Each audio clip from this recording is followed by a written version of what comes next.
Hey everyone, welcome to Main Street and Mickey. I'm Abby.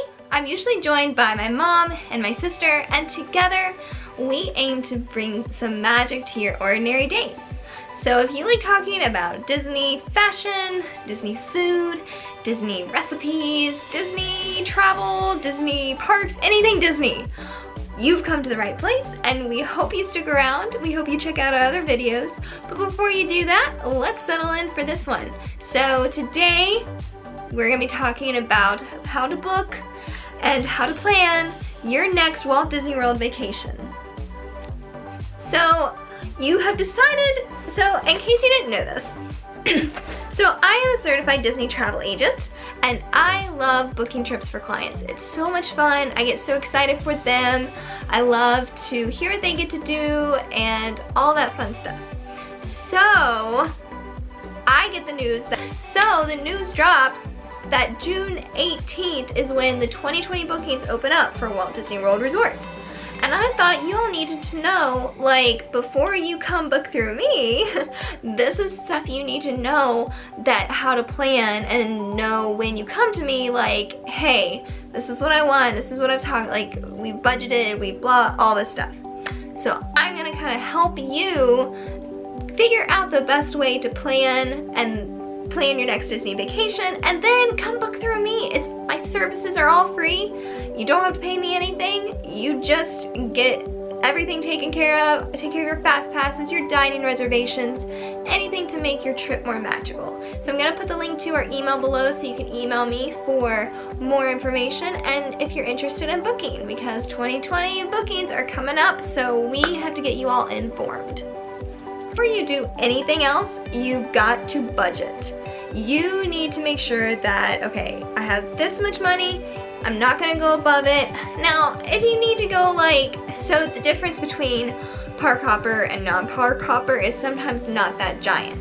So in that case, if you want to splurge and do like 20 or 80 extra dollars, like, that's not too bad over your budget. But don't be like, okay, all I can afford is a value resort, and then all of a sudden, oh, who cares, I'm just gonna do a moderate. No, stick to your budget or you will regret it, trust me.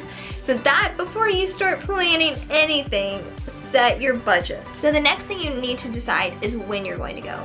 So for us, my sister's a teacher, and so we have had to start doing our Disney vacations during the summer or holiday times. And that definitely changes, like, budget-wise, because then we have to save up a little bit longer, because those are expensive times to go, and we don't get to go during the off-season. So if you can go during the off-season, that's great. But they do have deals for those peak seasons if you're like us and you have to wait for school to be out. Look for deals as well. Disney dining opens up a lot. They don't do it as much, and the resorts are limited, but there's still some great ones and some great deals with that. You also, if you're a pass holder, there are lots of pass holder deals that open up. There is just like summer deals, there's fall and savings, festival deals, all of that kind of thing. But you've got to decide when you want to go. So you need to think about, if you're going to be going, if you don't want to have all the crowds with the festival, this time right now until August 29th, yes, the day the Galaxy's Edge opens, you have this span of time to go without any festival. So if you're not into the festivals and that's not your thing, and you think it's just going to cause more, like, you don't want to face any crowds with that, then this is the only period you really get, because there's less time in between the Christmas festival and the art festival.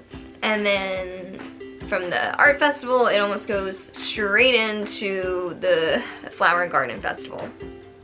So you've got to keep that in mind if you're not into the festivals. Also consider, is this holiday season? Holiday season is going to be more crowded.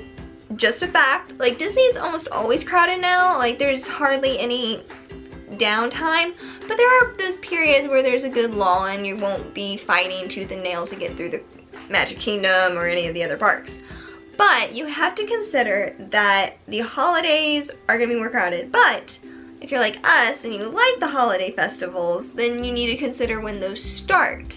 So either you're gonna miss it because you want to, or you're gonna have to look to see when they all start. Also need to know, if you decide, hey, I'm gonna do this last minute Disney trip, I have the money, I know where I wanna go, and I wanna book this now, and it's only like a month away. You need to realize that your fast passes and dining reservations will be limited on what you can do. Because everyone else who had their vacation booked a long time ago, they waited for their 60-day fast pass opening and 180s for the dining reservation, and they booked it. So don't have that high expectation of you're gonna get all those fast passes that you wanted, because probably won't. Like, I get to go on some quick trips in a couple weeks, and I don't get all the fast passes that I probably would have wanted, but I get the ones that are still there, and I'm okay with it because I know it's a last minute trip. But there are always sometimes you can, like the day of, you can find some surprise fast passes that weren't there when you looked, now they are. So always check back, but don't go in thinking you're gonna be able to get like a Flight of Passage, Slinky Dog, Snow White Mine Train, because those are unicorns when you're booking at the last minute. Step 3, step 3, now you gotta pick where you wanna stay. This again goes back to your budget. Are you budgeting for a value? Are you moderate, deluxe, or deluxe villas? Like, there are all these choices for you. And there are so many choices for Disney resorts. There are over 20 resorts that you could possibly stay at on Walt Disney property. That does not include the ones that are either Good Neighbor hotels or the ones like outside of the property. Now, we have considered staying off property, but here's the thing. You don't have the Disney buses to get you to and from. If you stay off property, you also don't have the minivans. If you stay off property, you also don't always get the fast passes or the dining, like you have to wait longer for your fast passes. You don't get the extra magic hours. There are lots, to me, yes, I know that is almost always gonna be cheaper to stay off property. But am I willing to pay a little bit, like am I willing to pay more to have the convenience so that I can truly enjoy my vacation, not have to wait for shuttles, not have to wait, like there's just lots of aspects to think about when you are considering going off property. I understand it's cheaper, but what are you sacrificing for that? Like, could you stay at a value and maybe one less day? Or something like that. Just consider what you'd be giving up if you stay off property. So I always recommend to clients, friends, family, everyone, stay on property because there's a huge difference. Plus, all those Disney resorts are so amazingly themed. Like, we've done a couple resort reviews already, and so you should go check those out. Like Art of Animation, extremely well themed. Pop Century is fun and exciting. Then you have, now we've gotten the privilege of staying at the Grand Floridian, and we loved that. I got to stay at the Contemporary. So those are the high-end ones, but they're still like very well themed, still Disney, and they're amazing. And again, some of the resorts, if you stay at the deluxe ones, you can sometimes walk to the parks. If you're at the Boardwalk or Yacht Club, or you can walk to two parks, Epcot and Hollywood Studios. If you stay at the Swan and Dolphin, you can walk to Epcot and Hollywood Studios. There are so many perks of staying at on Walt Disney World property. But you do have to consider your budget. So the value resorts, though they say value, understand that it's still Disney quality. Yes, the rooms are gonna be smaller, the bathroom's gonna be smaller, and there aren't gonna be as many amenities. Also, there's only one restaurant, and it's the dining hall. So you do have to take that into consideration. Oh, so when you go up to your deluxe resorts, you're gonna be paying high prices. But if you can afford that, then you get some pretty cool perks. Most of the 3 resorts surrounding the Magic Kingdom, you can walk to the Magic Kingdom from the Contemporary. You can take a boat to the Magic Kingdom from the Grand Floridian and the Wilderness Lodge. You can also take the monorail from Grand Floridian, Polynesian, and the Contemporary. And So you get some great perks with that. Plus they have, at least some of them have 2 restaurants. The Contemporary has like the California Grill, which is at the top of the Contemporary, where you get to watch amazing fireworks. The Contemporary, Grand Floridian, Polynesian, Wilderness Lodge now, they all have character meals. Wilderness added theirs earlier this year with Snow White's Storybook Dining. So they have that for dinner. And then Contemporary, Grand Floridian, and Polynesian have character breakfasts.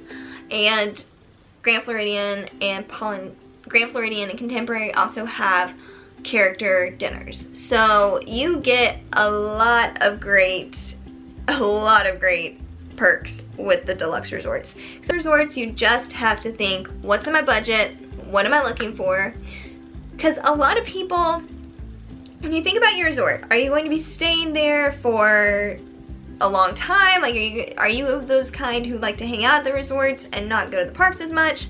Or are you those who, you know, are you one of those that we're just dropping our bags here and then we're hitting the parks, we're hitting Disney Springs, we're doing it all. Like, that's just a stop, like a little rest stop for you.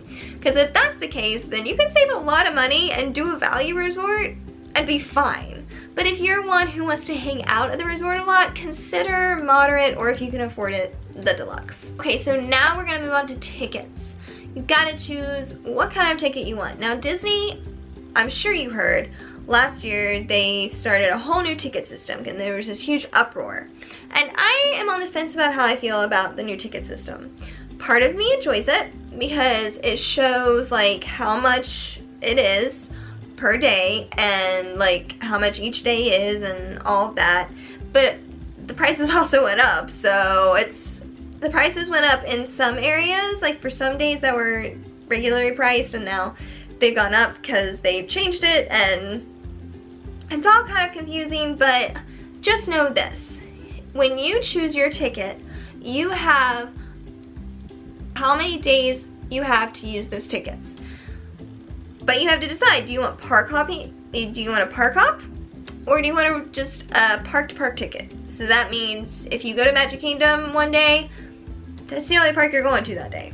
You can't just like, oh, okay, well, we're at Magic Kingdom, but I want to go watch Hollywood Studios fireworks. Like, if you just have a 1 park per day ticket, then you can only go to Magic Kingdom that day. Or Hollywood Studios, whichever park you first choose. So you have to consider that. Now, we've always done park hopper tickets. We've had friends who don't do park hopper tickets, and they have a great time. It doesn't bother them, like they rarely do a park hopper. But for us, it is a kind of a safety net, and we've tried and tried. We've always been like, okay, we'll save a little bit of money and we'll just do the park, like 1 park per day ticket. But we just can't do it. Like, we can't bring ourselves to do it because it's a safety net. Because, okay, what if we're at Magic Kingdom, but we really, really want Hollywood and Vine for dinner? Or we're at Hollywood Studios, but we really want to see Magic Kingdom fireworks.